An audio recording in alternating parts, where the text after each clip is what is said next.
Welcome to the Chesapeake Bay. Here we see one of the largest bodies of water in the United States, with hundreds of rivers and streams feeding into it. The bay is a vast estuary ecosystem and is home to many species, including a variety of fish, crabs, and oysters. The oyster is an essential part of the ecosystem and acts as the filtration system of the bay. As a filter feeder, the oyster pumps water through its gills to collect food, trapping particles, sediment, and contaminants as it does so. Oysters also incorporate excess nitrogen in the water into their shells, allowing an adult oyster to filter up to 50 gallons of water each day. Oysters make it possible for other fish and aquatic organisms to use the bay as they filter the water. Crabs are one of the many creatures that benefit from the oyster's filtration. The suitable habitat allows for crabs to spawn and procreate. There are also many species of fish that live in the bay. One such species is the striped bass, also known as the rockfish.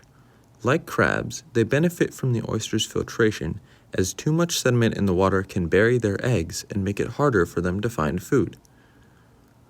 While many creatures rely on oysters to filter the water year-round, the oyster's ability to filter water is especially important during storms, as sediment and fertilizer from the surrounding area ends up in the bay.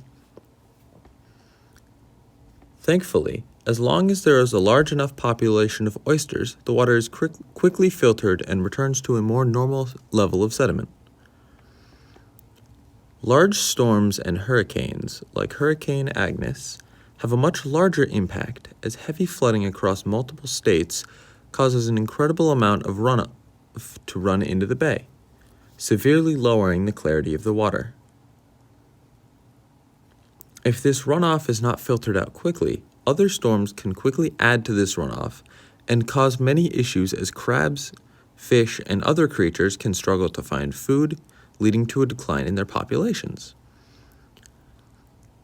Oysters themselves can be negatively impacted by high sediment levels in the water, as it makes it harder for oysters to filter food from the water. Thankfully, given enough time, the oysters can help clean the water and restore the ecosystem to a healthy state.